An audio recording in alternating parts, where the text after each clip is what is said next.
Encuentro, enfoques y contrastes de ideas para la construcción de una ciudadanía informada, inclusiva, con justicia social y participación democrática. En Voz Alta. Muy buenas noches. Como cada semana los saludamos con muchísimo gusto aquí en su programa En Voz Alta. Esta vez, en esta emisión, pues con temas interesantes de coyuntura a nivel estatal y por supuesto también a nivel nacional. Y antes de arrancarnos de lleno con el tema, quiero saludar a quienes hacen posible este programa, a Carlos Rentería. Carlos, buenas noches, bienvenido, y Arturo. Muchas gracias, bienvenidos. Y bueno, pues decíamos, ahorita estábamos ya precalentando motores para entrar de lleno al tema. Y estábamos platicando sobre el informe, el primer informe de gobierno del gobernador Mauricio Curi, que fue hace unos días, apenas hace unos días, en donde veíamos que hubo un mensaje primero en el Teatro de la República, ¿no? Con toda la formalidad, institucionalidad, y después hubo un mensaje a los ciudadanos, ¿no? Con contenidos similares, obviamente fraseando los temas distintos y de alguna manera pues destacando las prioridades para el gobierno que además en los hechos se han visto. Yo creo que uno de los temas que más destacaron fueron los temas económicos, las inversiones, 12,000 millones de pesos en alrededor de 20 o más proyectos de inversión extranjera que han logrado traer al Estado. El empleo, ¿no? Creo que se daba una cifra de 38,000 nuevos empleos, se daban datos estadísticos de cómo Querétaro Querétaro Estado es uno de los estados con mayor clase media en el país. Entonces, se inclina mucho el gobernador, desde mi óptica, a dar números económicos. Destacamos también el tema quiero decirlo para dejarlo a la discusión, al análisis de la transparencia, me parece, en el manejo de algunas cosas o temas ríspidos que ha tenido esta gubernatura, porque él dice, bueno, no ha sido un año fácil, ¿no? Y la verdad es que creo que no lo ha sido, le ha tocado ahí 2 o 3 cosas retadoras, pero dice, bueno, yo no puedo asegurar que esto no vuelva a pasar o que no se repitan este tipo de hechos. Lo que puedo asegurar, lo que me puedo comprometer es a que no me agarrarán con los brazos cruzados, ¿no? Entonces, nada más como introducción al tema, y vámonos de lleno, tus impresiones, ¿qué opinión tienes en este primer año de gobierno y sobre todo en el ejercicio que requiere, ¿no? el informar de parte del gobernador? Arturo. Gracias, María. Muy buenas noches, Charlie. Estimada audiencia, me parece que primero hay que encuadrar el acto de informar por parte de los gobernantes como un acto de rendición de cuentas. Esa es la naturaleza de los informes de gobierno, de los informes de actividades en el caso de los diputados, que de alguna otra forma en el caso de los titulares de los ejecutivos tienen una obligación legal, una obligación que marca la norma y persigue el espíritu de que cada año la élite gubernamental nos dé cuenta de las acciones y el estado que guarda la administración pública a las y los ciudadanos. En ese sentido, me parece que el objetivo principal de estos acontecimientos tendría que ser poner al escrutinio público las tripas de la administración pública, es decir, el estado de las finanzas, los avances efectivamente, pero dejar de un poco de lado estos actos que de verdad, cuando se habla de actos protocolares, pues entendemos uno, ¿no? Pues el tema de la legislatura en el Teatro de la República, pues que también es un acto político, se entiende, por la naturaleza. Pero cuando hablan de un informe ciudadano, la verdad es que yo no vi ciudadanos, María, Charlie, vi invitados especiales en el centro de congresos, algunos funcionarios, algunos representantes de ciertos sectores educativos, pero me parece que habría que dar un formato mucho más amplio, ¿no? Si bien es cierto, ahora la tecnología a través de las redes sociales nos permite que estos actos sean de máxima publicidad, como así lo mandata la ley, también yo creo que podríamos buscar, o se podría buscar desde el Ejecutivo, pues un formato que sí incluya mucho más sectores de la sociedad, porque parece ser que a estos eventos, pues, entiendes, el Teatro de la República, pues es ante el Congreso, es un evento político, es una sesión solemne que requiere protocolo.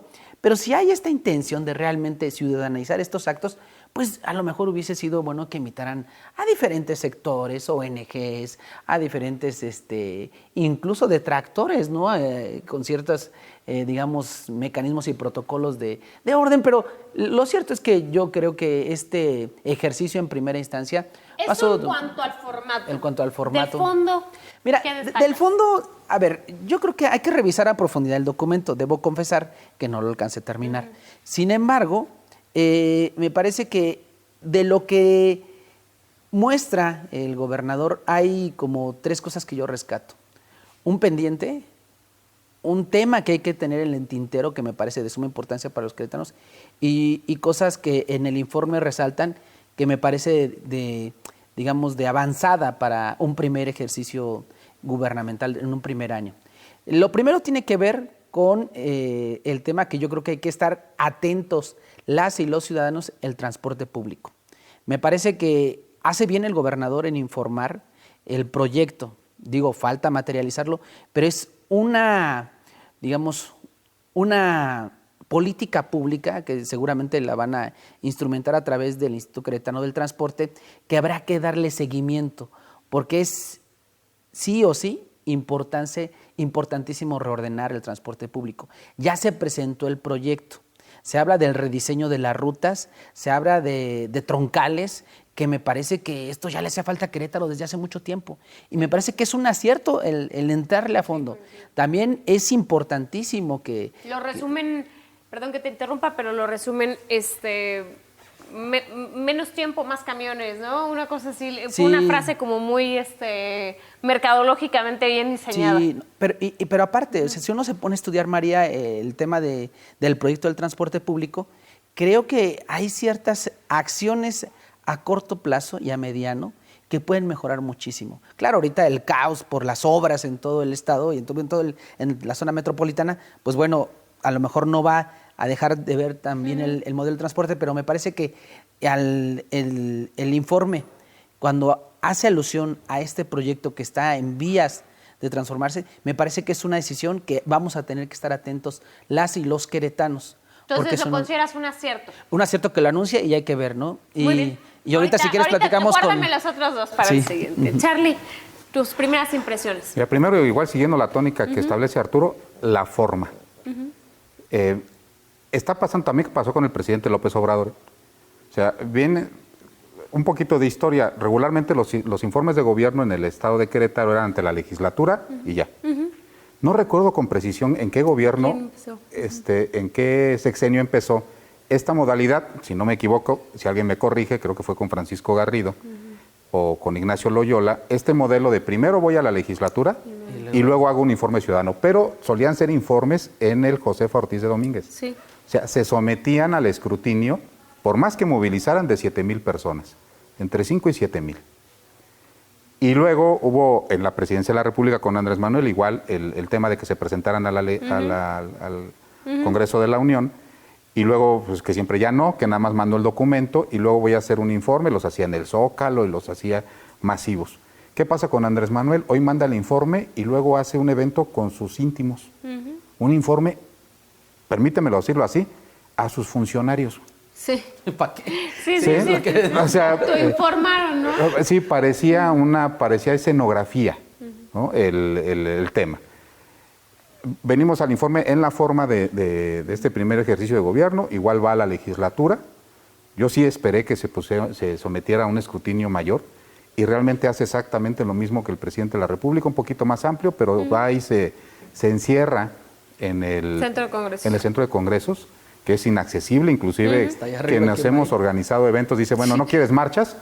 ¿En dónde lo haces? En el centro de congresos, ¿no? Tiene algunas debilidades. ¿Quieres que solo vayan los que tú invitaste? En el centro de congresos. Entonces, vuelve a invitar esta característica que ha caracterizado en la forma los eventos del actual gobierno del Estado, eventos muy cerrados, muy en un círculo de sociedad civil organizada y de funcionarios públicos. Nada más hay que revisar las redes, salvo algunos eventos como el de las mujeres que sí se sometió ahí al tema del auditorio, son eventos técnicamente muy cerrados, me parece que están encapsulando hasta en un tema que debería ser abierto al gobernador en ambientes muy cómodos. Y me parece que eso le puede nublar en la forma la posibilidad de ver la realidad y el juicio. Eso se solía ver en el último año de gobierno. Sí, claro. En el quinto informe. En el quinto informe. Cuando ya empezaba a bajar, le empezabas a dar escenario y fotografía y medios a quien iba a ser tu uso, le empezabas a bajar y te empezabas a encerrar. Regularmente los primeros años son muy abiertos y aquí ha sucedido un poco al revés. Ya en el fondo, te voy a decir lo que sí me agradó, revisé el documento y es por lo menos el primer documento de informe que yo conozco que sí informan sobre el Plan Estatal de Desarrollo. Sí, acorde. Ajá. O sea, vienen los ejes rectores y vienen la estructura del plan y dicen qué acciones hizo ya este gobierno relacionados con. Entonces, entonces eso me parece que por lo menos en la estructura ya cumple con un sistema de planeación como debía de ser, o que por lo menos las acciones se están ordenando respecto de un documento que sí sea un documento rector. Cosas positivas a resaltarse, el que el gobernador lo siente la gente cercano porque le entra a los problemas. Hay una encuesta que sacaron sobre la jefa de gobierno, Claudia Sheinbaum, en relación con esto de las corcholatas, y había una pregunta que le hacían a la gente de la Ciudad de México, decía, oye, ¿qué opinas de su trabajo? No, su trabajo está medianito. ¿Y qué opinas de ella? Muy bien, ¿por qué? Porque da la cara a los problemas. ¿Lo soluciona? No. Pero ahí está. Pero ahí está. ¿Sí? Entonces, la gente valora lo que a lo mejor en el círculo rojo en algunas ocasiones se ve como algo incorrecto, que ante cada problema el gobernador salga y dé la cara. Decimos, no, pues a lo mejor lo deberían de reservar y salir otros y todo, pero en el efecto en la ciudadanía es que se vuelve, es positivo. Resuelva o no el problema, ha estado saliendo. Regularmente los primeros informes de casi todos los gobernantes son lo que conocemos informes de maqueta, porque como no terminan de hacer lo que todavía van a hacer, pues te dicen, no, pues te ponen una imagen del acueducto 3 y te dicen, pues estoy programando el acueducto 3, te ponen una maqueta del Paseo 5 de Febrero y te dicen, estoy haciendo el Paseo 5 de Febrero, o sea, y no podría ser de otra forma, ¿no? Porque no hay tiempo todavía. Tiempo suficiente, claro. No ha pasado ni siquiera un año. Correcto. Y completando lo que dice Arturo, yo creo que los cambios le han dado resultado. En el caso del Instituto Queretano del Transporte, hizo un ajuste y le funcionó. Por lo menos ya tiene un rumbo. ¿No? Sí, todavía no hay acciones claras porque pues todavía la gente lo padece, pero ya el cambio parece que va ahí. Ya está, decía Carlos Monsiváis, dice, en la trilogía del cambio, dice, primero, cambio de personas. No va a hacer nada nuevo con las personas que le dejaron, pero eso es para otro bloque, ¿no? Sí, coincido y creo que, bueno, el balance efectivamente, agotado el tema de la forma, que pues al final yo creo que no es un tema solo del gobernador Curi, es un tema que hemos venido arrastrando, y bien lo decías tú, Arturo, desde hace mucho tiempo, donde a lo mejor sí valdría la pena explorar otros modelos, ¿no? Modelos más cercanos, modelos más ágiles, mira, menos costosos. Ustedes que son políticos, en el caso de los dos, yo creo que cuando están entrándole a la función pública, a la política, pues tienen que tener la piel un poco más gruesa, ¿no? Y pareciera ser que estos formatos lo que hacen es cuidar lo delicado. Sobreprotección. Sobreprotección. Y la verdad es que pues no pasa nada. No, realidad, lo decía bien Charlie, te nublan al final del cuento, te emburbujan, ¿no? ¿Qué gobernador se ha aventado, por ejemplo, cambiando el formato? El formato siempre ha estado cambiado. Por ejemplo, en la comparecencia en la legislatura o en el informe en la legislatura, el gobernador debería de estar desde el principio de la sesión. Claro, y siempre que porque fija, tienen que escuchar las los posicionamientos, pero tradicionalmente los que hemos organizado eventos siempre es, no, primero aviéntate los posicionamientos y luego se incorpora el gobernador. Correcto. No ha habido uno solo, salvo que me corrijan alguien que me esté escuchando, que diga, pues yo sí estoy desde el principio. A ver qué me dice, ¿no? Sí. De acuerdo, creo que habría que dejarlo, ¿no? Para ir cerrando, pero encorchetar el tema del formato, ver algún formato que pudiera ser mucho más digerible, además más cómodo, que no emburbuje al político, que no lo aísle. Y ahora sí que aquí se habla del tema del transporte como uno de los aciertos, ¿no? Por lo menos en la visión que se expresó. Todavía falta la ejecución en el proyecto. Pero tú mencionabas otros dos temas más importantes. Sí, mira, yo creo que me voy a ir y dejo para el final la parte que yo no vi en el informe o lo que yo hubiese querido escuchar. Pero de las cosas positivas que yo veo es, pues ahora sí que los datos en materia económica y en materia de desarrollo estabilizador, como le llaman los economistas, y que Querétaro, pues la verdad es que ha habido, digamos, cierta estabilidad en términos económicos y sigue... El tema de la reactivación económica post-pandemia, ¿no? Post-pandemia. Entonces yo creo que ha sido de los estados que está jalando la economía en México. Y eso habla bien de su gente que le mueve ahí los temas económicos, desarrollo agropecuario, el desarrollo urbano. Entonces creo que en ese sentido este primer informe, pues bueno, al menos creo que sienta las bases y dan números que bueno, a lo mejor que uno no entiende mucho en algunas cosas, pero que cuando menos, y se ve en la realidad social, pues de repente, pues bueno, no tenemos estallidos sociales como producto de desestabilidades económicas, ¿no? Entonces, creo yo que eso fue de las cosas que brillaron en el informe y que creo que inclusive se le quiso dar un tono en la retórica, en la narrativa que se desglosó en la participación del gobernador, de incluso tildar a México de Querétaro. Y digo, ya ahí va un trasfondo político de orden nacional. Que ahorita vamos a entrar a eso en el segundo bloque. Que seguramente por ahí. Entonces, creo que lo pulieron muy bien, creo que destacaron muy bien y supieron colocar muy bien los datos en materia económica en el Estado. Eso lo ves también como un acierto. Eso lo veo un acierto. Y pues le entramos a lo que yo no vi, que creo que en un año, digo, a lo mejor no se puede hacer mucho, pero sí, entonces... Ok, muy bien. Charlie, además del tema de la visión, por lo menos que se vislumbra en materia de transporte público, destacábamos tanto Arturo como tu servidor el tema económico, ¿no? Que además, hay que decir la verdad, tampoco es demasiado sorprendente porque pues es el tema, la fortaleza a lo mejor de tener un gobernador empresario, ¿no? Pero ¿tú qué otro tema sumarías? El desarrollo económico del Estado es inercial. O sea, la realidad es que es inercial. Venía con un desarrollo a la alza con Francisco Garrido, tuvo su pico con José Calzada y después tuvo un pequeño declive con Francisco Domínguez. Estancamiento, ¿no? Sí, estancamiento, Charlie, sí, no hubo nada. Perdón que te interrumpa, pero si pones en el timón a alguien que no sepa conservar esa inercia, se va en picada, ¿eh? Y sobre todo en materia económica. No conservar la altura, ¿no? Sí. Te vas para abajo, ¿sí? Aquí no se cae. Hay gobernadores que se sienten más cómodos con algunos temas. Sí. O sea, en mi impresión, Francisco Domínguez le dio mucho peso, quizá por la conformación de su gabinete, al tema de la procuración y la administración de justicia, y los temas económicos, pues se notó en los resultados. Y te voy a dar un dato, O sea, llegando Francisco Domínguez, lo primero que echa para atrás era un proyecto que era muy interesante, yo no sé si de negocio, pero sí muy interesante, el tema de la ciudad de la salud. Sí. O sea, este tema que era después, Querétaro ha tenido 3 grandes evoluciones, cuando se volvió de agrícola a industrial en los 70s con la manufactura de las automotrices. Tremendo. Y luego en el 2006-2009 que dimos el viraje a manufacturas, pero con el sector aeroespacial. Y luego José Calzada le quería dar un enfoque bien interesante, que era convertir a Querétaro en un corredor de la salud. Correcto. Y entonces estaba el proyecto del ITO, el proyecto del Hospital Regional del Instituto Mexicano del Seguro Social, una serie de laboratorios que tenían comprometidos. Y llegó Francisco Domínguez y No, y había cartas, compromisos de inversiones extranjeras muy fuertes.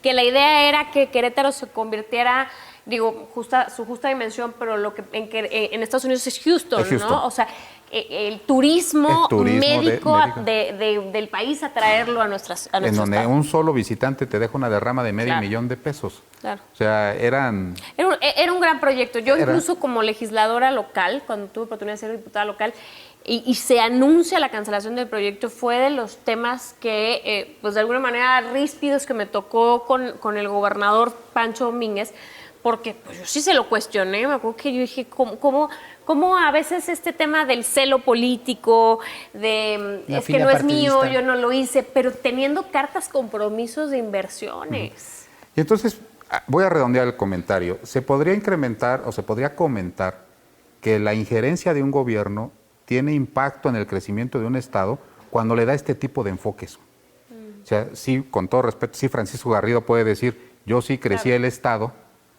porque hice esto. y que usufructó Calzada los primeros años. Y luego al final Calzada dice, bueno, pues yo le quiero dar este enfoque, que hubiera recogido los frutos Francisco Domínguez, porque regularmente son proyectos de 12, entre 8 y 12 años, ¿no? Ahorita lo que yo veo es un crecimiento económico inercial sin participación del Estado, porque no hay un enfoque, o sea, no hay un nuevo giro que se le quiera dar al Estado o el fortalecimiento de algo que ya se esté haciendo. Parecería un rebote del tema de la economía que se vino abajo en la pandemia. Como dicen los economistas, ¿no? Lo dicen de una forma muy cruel, me disculpo con los animalistas, ¿no? Parece el rebote de un gato muerto. ¿Sí? O sea, tú tiras un gato desde un edificio y, y va para abajo, para abajo, para abajo, y cuando llega al suelo, rebota, y los economistas dicen, estamos creciendo. No, pues de que estaba muerto, ¿no? No quiero decir que la economía de Querétaro esté muerta, pero se explica como un rebote de los efectos que tuvo la temporada del tema del COVID. Sin embargo, sí marca el tiempo que le dedica el gobernador a los temas económicos, como que ese va a ser su gran tema. O sea, no va a ser el tema de la seguridad, no va a ser el tema de la educación, se va a ir sobre el tema económico, explotando la fortaleza de que pasa por la percepción de ser empresario, ¿no?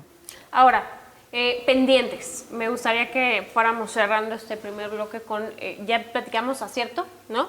Transporte público, el tema económico, que puede ser una inercia propia del Estado, sin que todavía haya un sello a lo mejor específico de este gobierno o que se le esté imprimiendo a la economía del Estado, pero pendientes urgentes que no se mencionaron o que se mencionaron muy por encima, pero que realmente no ven que se les esté entrando de lleno.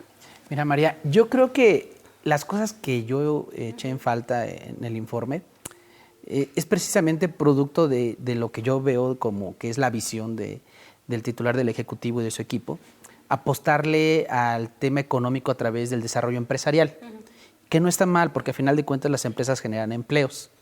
Pero si esta política pública de fortalecer el desarrollo económico no va acompañada de política pública que fortalezca el tejido social, aguas con eso. ¿Por qué? Porque pareciera ser que se pone el enfoque en impulsar la economía y que a partir de ahí el Padre Dios Mercado va a dar el usufructo del trabajo a las personas y a partir de ahí van a aumentar su calidad de vida y por tanto su estatus y etcétera. Parecía como que el enfoque va por ahí. Sin embargo, creo yo que esto también tiene que ir acompañado de política pública, que es la que, o sea, dieron números, ¿no? O sea, hablaron del apoyo a la universidad, que fue un acierto, hablaron de inversión social, pero creo que hace falta como una mayor nitidez, o al menos yo no la alcancé a ver, en política pública de orden social que promueva algunos aspectos que creo que son importantes, sobre todo en materia de salud, y no se diga en materia de salud mental. Después de la pandemia, la sociedad atraviesa por una situación de estabilidad emocional, afectiva muy compleja. Y eso yo leía en días pasados o con mis alumnos, ¿no? Si regresamos a clases virtuales me muero, o sea, literal, porque o sea, la verdad es que en la situación de la pandemia ha complicado la dinámica social y me parece que ahí hubo una ausencia por parte del gobierno estatal, al menos, si no en la elaboración, sí en la difusión de política pública para social, María. Entonces, creo que ahí he hecho en falta yo esa información. Claro, hay información de los programas, ¿no? Del gasto social en términos de inversión, pero me parece que esto tiene que ser con mayor anclaje, sobre todo en instituciones que pudieran abonar en la sociedad civil.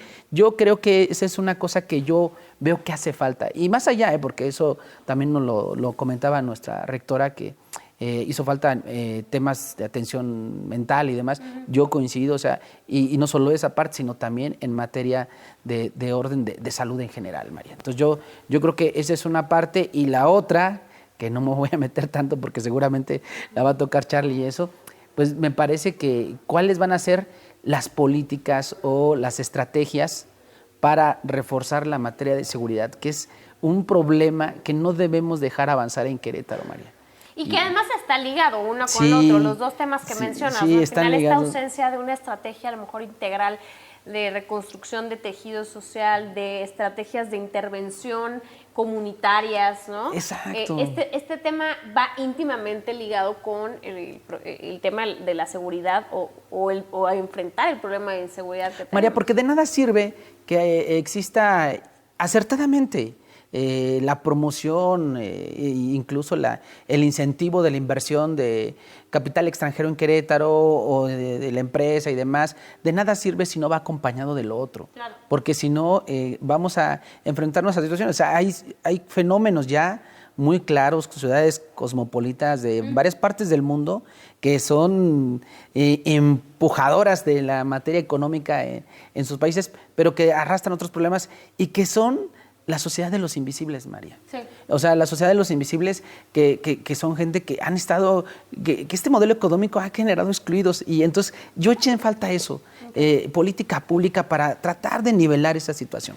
Muy bien. ¿Coincides, Charlie, en la visión de estos dos temas? Yo creo que el gran reto es muy curioso cómo los gobernantes cuando dicen creció el Estado en términos económicos es por algo que yo hice. ¿Sí? Pero cuando cae, pues es externo. Es el ¿no? mercado. Es el mercado, pero hay una, en términos de finanzas personales, cuando alguien le dice, yo soy rico porque soy activo y tú eres pobre porque eres flojo, en esa dialéctica entre alguien pobre y alguien rico, entonces quiere decir que siempre hay alguien ahí a mi lado que tiene más millones que yo, que me dice que él es mejor porque él hace más trabajo, yo soy más flojo porque tengo menos, y así se va la escalerita hasta llegar al señor Slim, ¿no? El señor Slim podría decir que el resto de los mexicanos todos somos flojos. ¿A qué voy con este asunto? Parecería que cuando alguien dice, yo llevé al Estado a crecer el 3.5%, ¿y por qué no el 6%? Si depende de ti. ¿Por qué no el 7%? ¿Por qué no el 8%? Es como si dijera Arturo, yo tengo 5 millones de pesos en mi patrimonio porque soy muy bueno. ¿Por qué no 10%? ¿Por qué no 15%? ¿Por qué no 20% si depende de ti? O sea, la realidad es que es una serie de circunstancias que están rodeando el Estado que permiten que tengamos el desarrollo que se tiene. ¿Por qué? Porque voy a la siguiente ecuación. Si el gobierno genera el desarrollo económico, entonces el gobierno debería tener el suficiente poder para no generar el fenómeno que dice Arturo, que es la desigualdad. Los dos Querétaros de los que siempre he hablado, los visibles y los invisibles, ¿no? El Querétaro, pues, de los servicios, el Querétaro de las fotografías, el Querétaro de los videos siempre motivacional, ¿no? Hay gente trabajando, pujante, abriendo su cortina de su negocio y saliendo todos los días. Y el otro Querétaro que no está chido, ¿eh? Sí. O sea, entonces, yo creo que se está dando un fenómeno junto con el crecimiento. Yo lo resumo así. Por un lado, los empresarios se quejan de falta de mano de obra. Cuando empieza a crecer el Estado, empiezan a tener, y ustedes obsérvenlo, ¿cuántas mantas vende? Se solicita, se solicita, se solicita, se solicita. Y luego por el otro lado ven todavía un porcentaje de los más elevados del país de desempleo. Entonces me preguntaban mis alumnos, ¿cómo es posible que esto sea coincidente? O sea, el Estado con mayor crecimiento económico, los mayores crecimientos, también con la tasa de desempleo más elevada. Y hay una sola respuesta que es los bajos salarios. Y los bajos salarios generan el fenómeno que dice Arturo de los invisibles, que es la desigualdad. Entonces, ¿dónde se está quedando el dinero que se está produciendo en Querétaro? Pues en unos cuantos. Aún así es preferible que se produzca, después entremos al debate de cómo lo repartimos, Claro. a que ni siquiera se produzca, ¿no? Muy bien, pues vamos a cerrar este primer bloque y ahorita que volvamos vamos a seguir analizando el informe, pero desde el contexto ahora nacional, incluso también en el contexto local y el contexto de su propio partido, que creo que es importante hablar bueno, él dice que no tiene partido, pero del partido en el que no es, pero sí es, ¿no? Ajá. Volvemos en un momento más. Gracias. Regresamos. Continuamos en Voz Alta. Ya estamos de vuelta aquí en Voz Alta y estamos platicando el análisis de este primer informe de gobierno aquí en el estado de Querétaro y hablábamos del contexto nacional, el marco nacional en el que se dio este primer informe, porque apenas hay que poner en contexto a nuestra audiencia, apenas unos días antes, unas horas antes del informe, el gobernador hace un pronunciamiento pues, de carácter meramente político y yo creo que muy partidista, ¿no? pesar de que él se asume como no militante de Acción Nacional, pero sí, bien decías, Charlie, como vocero, ¿no? Pareciera de Acción Nacional, y hace un pronunciamiento en torno al contexto nacional que se está viviendo en esta pausa que tiene la Alianza Va por México, por diferencias en la Cámara de Diputados, por visiones distintas, que ahorita seguramente lo vamos a ir desmenuzando, pero me llamó la atención que justamente unas horas antes de llegar a su primer informe, le mereciera, ¿no? Grabar un video, o sea, que fuera un tema de la relevancia como para a lo mejor interrumpir la línea secuencial de comunicación de tu informe para fijar una postura. Y de su administración, ¿eh? Claro. O sea, porque se había mantenido totalmente ajeno a la grilla nacional. Sí, sí. Te voy a decir, bueno, hay cosas que uno conoce, hay cosas que uno percibe y hay cosas que uno especula. Intuye. Yo voy a estar ahorita en el campo de las especulaciones. Okay. ¿No? Y voy a hacer un collage de todas las columnas políticas que me parece que al no haber información, pues construyamos la nuestra. Parecería ser que en Acción Nacional hay dos fuerzas. Las fuerzas que impulsan la alianza y las fuerzas que no la quieren, dependiendo del estado en el que estén. Efectivamente, aquí Acción Nacional nunca ha querido ir en alianza con nadie. ¿Por qué? Pues porque sienten que hay un peso específico que le quitaría incentivos a sus militantes si tuvieran que repartir de lo mucho que han... Les quitan dulces para repartir. Dulces para repartir. ¿No? Entonces, parecería que Marco Cortés es de los que buscan la alianza y un día antes, Mayr, Marco Cortés dice pongámosle una pausa a la alianza, pero dijo pausa, en espera de que salga la votación. Y rápido le tomó la palabra. Y luego toma la palabra el gobernador de Querétaro y dice, no. ¿Cuál pausa? Es rompimiento. Tratando de romper a partir de ese momento, esperando que independientemente que el PRI retirara o no la iniciativa o la votara o no a favor, o si discutiera el fondo o no, que me parece que eso sería interesante decirlo en este programa, con un punto de vista que tú tienes que a mí me parece muy válido y que yo me sumo a él, que ya no había la pura presentación de la iniciativa, era ya suficiente razón para romper la coalición. ¿Qué se dice en las columnas, no? Pues que hay un grupo de gente de Acción Nacional que está impulsando al gobernador de Yucatán, Mauricio Vila, y que él es su candidato. Bueno, curiosamente, un mes antes lo empiezan a subir en las encuestas al gobernador de Yucatán. Entonces parecería que estas dos corrientes, una corriente de los gobernadores que dicen vamos con él, pero sin alianza, y otra corriente del partido que dice vamos con alianza. Me parece que la visión de los que dicen vamos sin alianza no está centrada en el Estado de México, está centrada en la presidencia de la República, y la otra corriente pudiera tener un poquito más el tema más global de decir también importan los estados y la conformación del próximo Congreso de la Unión, ¿no?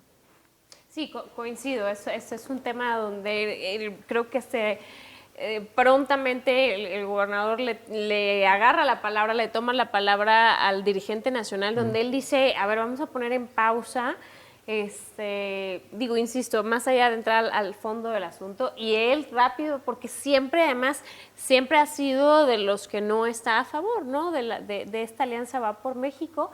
¿Y tú qué opinas? A mí de verdad que me llama la atención por el timing, o sea, al final de cuentas estás en los días que te permite la ley comunicar tu informe de gobierno, donde quiero pensar que todo fue alineado a una estrategia de comunicación, y interrumpirla para poder subirse, ¿no? Lo cual no había hecho antes a un tema de contexto nacional. ¿Será que hay por ahí intereses también personalísimos, ¿no? De estar en este contexto nacional? Porque se dice mucho, ¿no? También. Fíjate, María, que yo no lo veo como algo, digamos, que choque con el informe. Me parece que fue parte de la misma estrategia y aprovechó la coyuntura. O sea, en realidad hay una clara estrategia de comunicación social por parte del Ejecutivo Estatal de colocar la imagen del gobernador a nivel nacional. Yo, como me dedico a esto de los medios, pues diario leo todos los medios nacionales e inclusive algunos internacionales, y me doy cuenta que pues de repente varios temas de Querétaro se han colocado ya en los medios nacionales, y el informe del gobernador pues, fue colocado en varios grupos de interés comercial y mediático a nivel nacional. y me parece que esta situación de la posible pausa y luego ruptura de la alianza, pues fue aprovechada por el equipo de comunicación de Mauricio Curi. Dijo, pues súbase también, al cabo vamos en el mismo riel, ¿no? Entonces, creo que fue una situación coyuntural que supieron aprovechar y que desde luego abona a seguir colocando a nuestro gobernador en una de las posibles corcholatas, ahora que está de moda, del Partido Acción Nacional a la candidatura a la presidencia de México. Creo que esa es la estrategia, María. El informe también, lo debo de compartir con ustedes, ha sido difundido a nivel nacional, con algunos eslogans y con algunas frases pegajosas en relación a los logros del gobernador en Querétaro, ¿no? Ayer todavía, por ejemplo, escuchaba, voy a darle un comercial a la competencia, Grupo Imagen, ¿no? Uh-huh. En el noticiero de la tarde ahí, el gobernador de Querétaro informa, ¿no?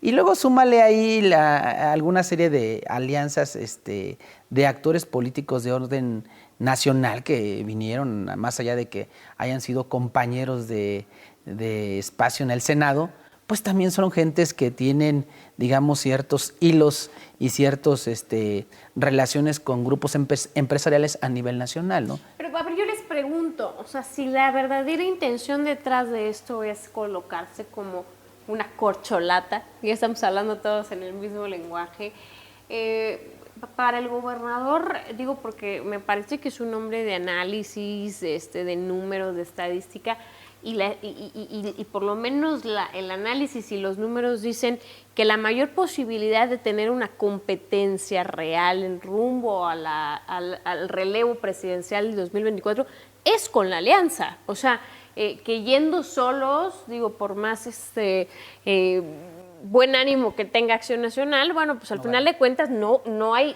posibilidad de competir.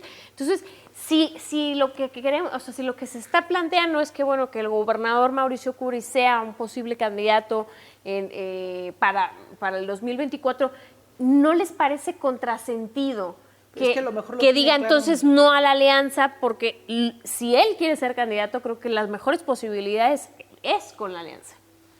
Yo creo que el tema de la alianza le descompone el Estado, o le complica su casa. ¿Sí? Pero es gobernador.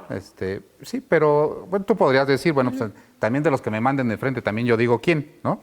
Pudiera ser. Pero en ese mismo sentido, cuando tú dices, bueno, ¿y por qué se apunta? Bueno, pues hay una regla en política que nos enseñaron en el primer curso de capacitación. Dicen, en la política como en la olla de los frijoles, arriba o abajo, pero adentro. Entonces, esa creo que la enseñan también en ciencias políticas, si no debería de haber una materia de frases políticas. ¿No? Esa fue de la escuela de cuadros del PRI. Sí, esa se la enseñamos ahí en el ICADE, pero ¿a qué está? Bueno, pues si Arturo está apuntado para una posición, pues no te bajes. Tú no te descartes. Y haz el esfuerzo y publicítate y todo. ¿Por qué? Porque eso te da un lugar en la mesa de negociación. Entonces, quieras o no, pues mídanme. Y al final, pues yo negocio. ¿Qué negocio? Pues lo que el PAN solo vaya a negociar, que vienen las listas, posiciones en otros estados, las pluris de la circunscripción, las posiciones en el Senado, la lista del Senado. Entonces, me parece que hay algunas cosas en las cuales don Mauricio no puede restarse si ya lo están subiendo, ¿no? O sea, la gente terca que lo sube, ¿no? Oye, él dice ¿y que no. no lo sienten entre la espada y la pared, como se dice por ahí? Porque en el informe pues vimos al exgobernador Pancho Domínguez, que él ha sido muy claro, muy contundente en decir que él no es pro alianza, que al contrario no sirve y que debería de ir a Acción Nacional solo. Pero, bueno, también lo acompañó el dirigente nacional, que ha sido quien ha promovido y realmente materializado la alianza Marco Cortés, ¿no? Y de repente no sienten como al gobernador así como que me hago tantito para acá y luego me hago tantito para acá, pero mediando entre estos dos, porque bueno, además con los dos tiene muy buena relación, o al menos eso parece. Bueno, pero a ver si este comentario remueve la memoria de algunos, ¿no? ¿Quién era el presidenciable hace un año? ¿Quién? Francisco Domínguez. Claro. Entonces, que no se nos olvide que en esto de política, así como subes, bajas. Y la realidad es que eres presidenciable no por la persona. Yo creo que el único que construyó una candidatura presidencial y a medias sin plataforma fue Andrés Manuel. Sí. Pero todos los demás hace un año que estábamos a punto de hacer el cambio. Si hubiéramos tenido exactamente este mismo programa, decíamos, pues creo que Francisco Domínguez puede ser, y Francisco Domínguez va a ser el dirigente nacional de Acción Nacional, y después de ahí se va a subir a la candidatura a la presidencia municipal. Pues a la presidencia de la República nada más faltó que se le moviera la plataforma y automáticamente ya ni lo miden en las encuestas. Y ahora vuelve el tema de Mauricio. ¿Qué pasaría si se vuelve candidato? Pregunta, a ver, que ya analizamos el fondo, el contenido, la forma del informe.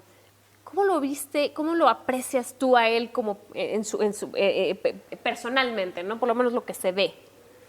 Yo, en términos personales, parecería que no lo está disfrutando. O sea, este primer año parecería de un desgaste, inclusive, si me lo permiten, hasta físico.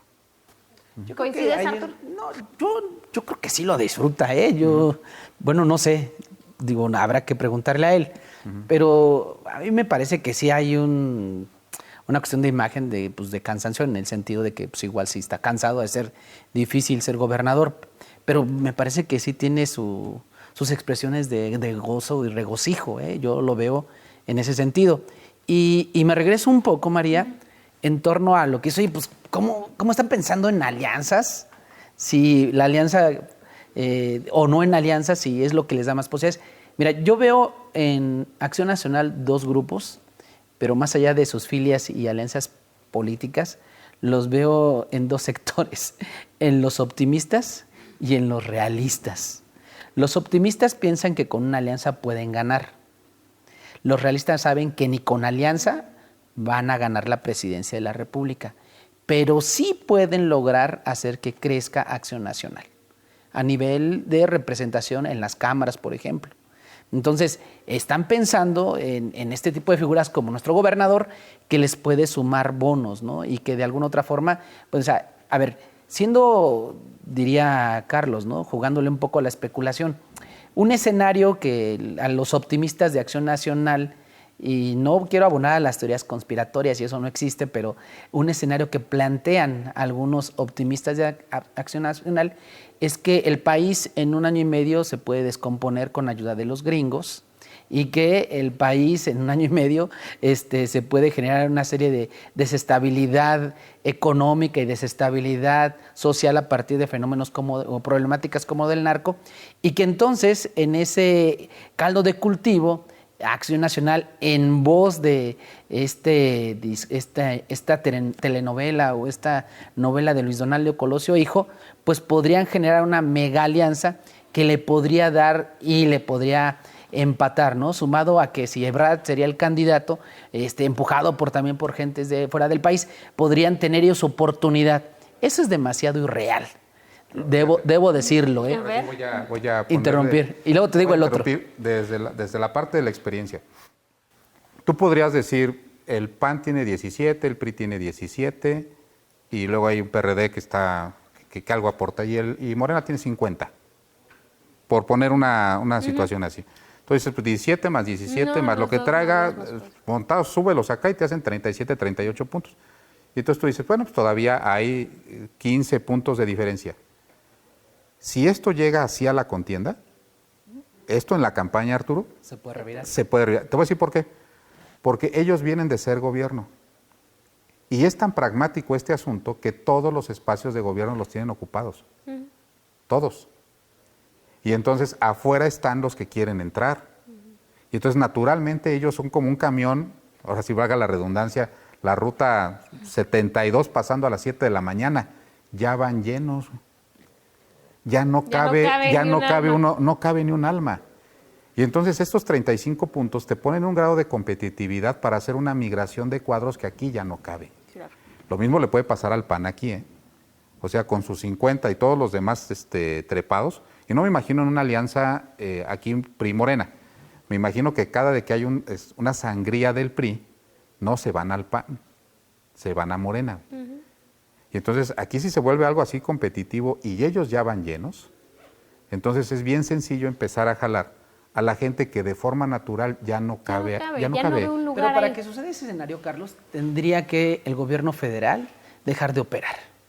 Y tendría que dejar de tener una base social que te la tiene muy fuerte gracias a los programas sociales. En realidad, me parece que es un escenario muy optimista, que puede llegar a pasar, yo no digo que no, pero es muy poco probable. Y que la verdad es que, mira, yo sé, si me estaría escuchando mi profesor que me dio posgrado en análisis de encuestas, me diría, estás diciendo una barbaridad. Pero yo sé que las encuestas, las serias, son ciencia. Y esas no mienten. Sacan una fotografía del momento. Y las encuestas hoy en día, que las serias, inclusive las no serias, pero la mayoría, incluidas las serias, hablan de una ventaja muy, muy fuerte de Morena en relación a los otros partidos. La alianza se puede dar. Y a lo mejor sí nos construimos toda una novela en torno a la figura de Luis Donaldo Colosio, pero no creo que les alcance para ganarle al gobierno federal. Y lo digo no a Morena, al gobierno federal y al presidente, o sea, porque son los que van, digamos, a operar esa elección, aunque digan que no meten las manos, que no, o sea, yo vi la elección interna de Morena y dije, híjole, o sea, de verdad, o sea, la esperanza de México, pues no fue tan esperanza, o sea, son políticos también, hombre. Lo que voy a hacer a la colación es que algo que sí nos deja este ejercicio es que más bien esta alianza, en vez de parecer un matrimonio, debería ser un contrato de poliamor. ¿Sí? Sí. Porque la alianza se casó y se hizo tan inmóvil que dijeron, vamos juntos en todo. ¿Sí? O sea, como es al 100, ¿no? Como así son los contratos, algunos, ¿no? Vamos juntos a todo, vamos al baño juntos, vamos a la sala juntos, vamos a la recámara juntos y vamos a salir juntos y todo juntos. Pues la realidad es que esto lo que va a dejar para el futuro es que las alianzas tienen que construirse, a ver, ¿dónde vamos a jalar?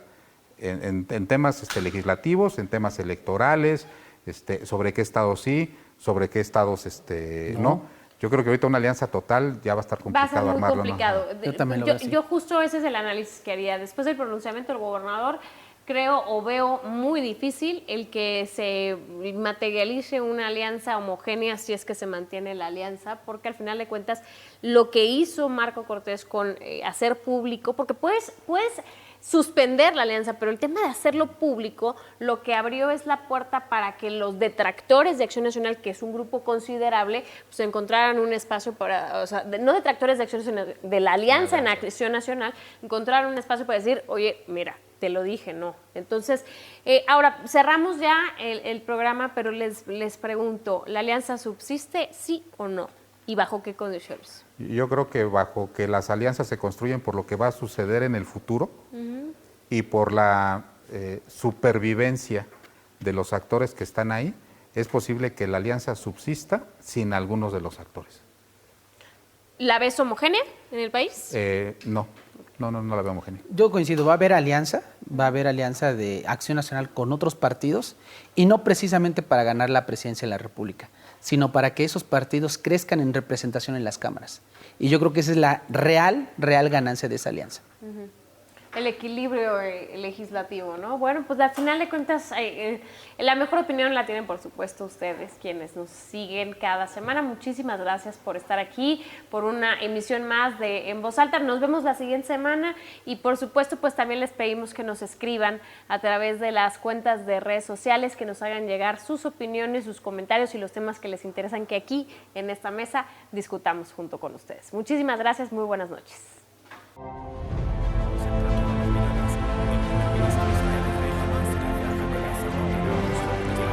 Gracias por acompañarnos en esta emisión. Esto fue En Voz Alta.